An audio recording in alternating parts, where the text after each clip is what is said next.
this? Hey, hey, uterus, what's this? Hey, hey, uterus, what's this? Hey, uterus, what's this? Hello everyone, welcome to another episode of Hey Uterus, What's This? A podcast about fibroids. I'm your host, Delight Hangala, and on today's episode, we have Tasha Haruperi, and she is here to share her story about fibroids and her journey with fibroids. Tasha, welcome to Hey Uterus, What's This? Thank you so much, Delight. I'm so delighted to be here. Wow. Thank you so much. So, Tasha, can you tell us, how did you find out that you had fibroids, and had you heard about fibroids before you were diagnosed? Yes, I had heard about fibroids before my diagnosis, and how I found out was I was expecting. No. So, yeah, I was expecting, and we went in for like a normal antenatal registration, and they had to do investigations. So, during the investigations, they told me you have very big fibroids, and if we saw you before this pregnancy, we'll take you in for surgery immediately. Wow. Yeah. Okay, and what symptoms were you experiencing, and at what point did you experience that something, like, did you find out that something wasn't right? So I think mine didn't have major symptoms. Okay. The most symptoms I got was heavy bleeding and very painful cramps. Did you find that unusual? Like, No, because I okay. grew up with heavy cramps Okay. and painful cramps. So it was, painful periods. So it was something normal to me. I didn't really find it strange until after I knew that it's a problem. Okay. Yeah. And how did fibroids affect your day-to-day life, physically, emotionally, and socially? So just like I said, I didn't know I had them until when I was expecting. Okay. So when I track back, my social life was affected because I would have like 3 days of being at home because I would get so messy. Like it would literally drip down my legs. So I had to make sure I'm at home in the confines of my safe space where I can easily clean up. And yeah, so I think socially I couldn't go out for maybe like 2-3 days during my cycle. And then emotionally, after I found out, it was a lot to take in because I'm just thinking, what's this? Exactly. None of my siblings have it. My mother doesn't have it. So why me? So yeah, basically that. Okay, that comes back to my next question, actually, when you mentioned family, about people not knowing. So were there any misconceptions or lack of understanding from those around you on fibroids, especially that it's not talked about as much as we would love it to be?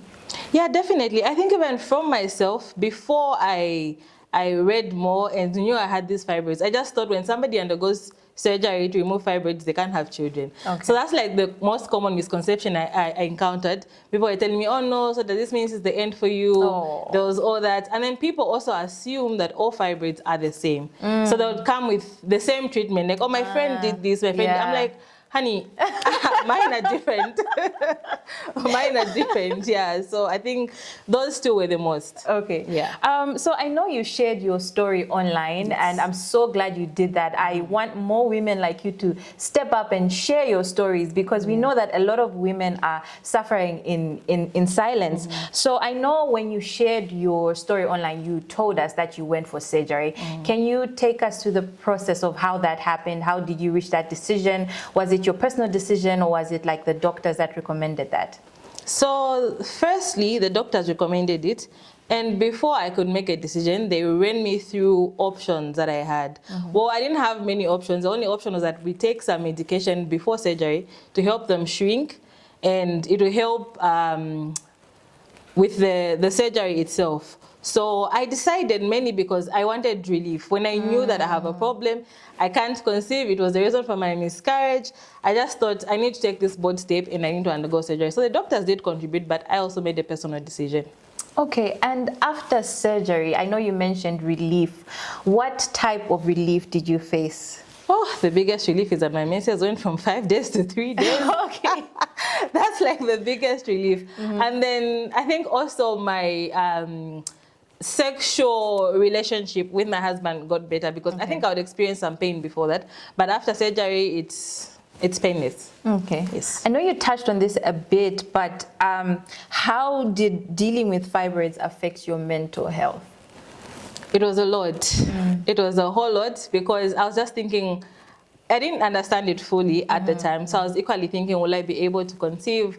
Will I die during surgery? Yeah, those fears. Yeah, so it was just a whole lot. It was a huge bag on my back because I didn't really know what was in for it. I had to do a lot of reading, a lot of understanding. And I think the more I read, the more I understood, the easier the lighter the load was. Wow. And what role did support systems, whether friends or family or healthcare, help in this process? Because I know when you're going through such things, support system is so strong. Yeah. Yes. Yeah. So firstly, my husband, it was just like Shout out to the husband. Right. It was just like a year and some months into our marriage, and this blog came on. So it was just like, I'm so sorry that this didn't happen in my parents' house. Yeah. It's first of all financially draining. It's very expensive. And then it's just like different. Men don't really understand what this is about. They don't understand what's going on. So it was a lot for him to learn, but he held my hand and he told me, whatever decision you make, I'm supporting it. If you want to go for surgery, I'm supporting you. If you don't want to go for surgery, that's well and good. I'm supporting you. So he held my hand throughout. And then my siblings were also a huge support system. I had 2 of my sisters who were pregnant at the time. So it could have been the 3 of us pregnant. So I can't imagine how hard it was for them to show up for me, knowing I'm feeling bad. I'm broken. So yeah, they still held my hand. They encouraged me. They stood by me. My mom doesn't know what fibroids are. She's new to this. But she said, I'm going to hold your hand. Wow. So yeah, she was on the copper boat at the time, but she traveled during my surgery. She was there during my admission and even after. So they really held me down.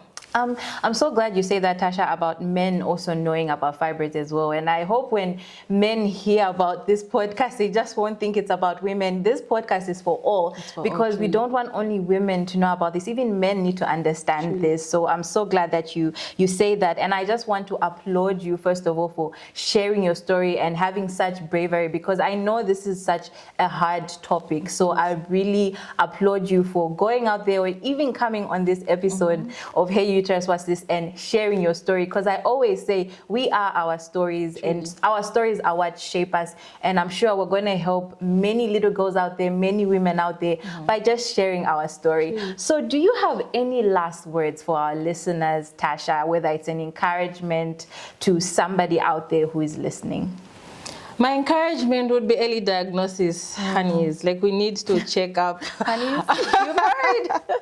We need to check our system and what's going on. I really wish this is spoken about more than it actually is, because word needs to go out. True. So I think had I known that I had fibroids earlier, the surgery wasn't going to be so invasive. And I think there are better solutions, like less invasive solutions, I believe. Maybe I could have conceived and then they would have removed them during delivery, but then it got worse, so we had to start with removing them. So I have this scar that's a reminder, like, oh girl, you just came here for nothing. Oh, I went there for something, but like it's like a hurtful scar. So I think early diagnosis is what I would preach about. You really can't avoid these things, because once you're in your childbearing age, there's just those. So I feel like you can't entirely avoid it, but early diagnosis can help so many women. Thank you so much. I'm so proud of you for sharing your story. And I just want to tell you that that scar is a beautiful scar. It's a reminder that you are alive today, because we've heard about women who've gone for these same surgeries for fibroids and they haven't made it alive. So I'm so glad that you're actually alive and that you are sharing your story on platforms such as mine, even your platform. So let's continue. Let's keep this conversation going. To our listeners, please, let's talk about fibroids more. Let's have different spaces where we can discuss this. But otherwise, we have come to the end of this episode. Thank you so much, Tasha, for coming aboard. I've really enjoyed the chat that we've had, and hope to see you all on my next episode of Hey Uterus, What's This?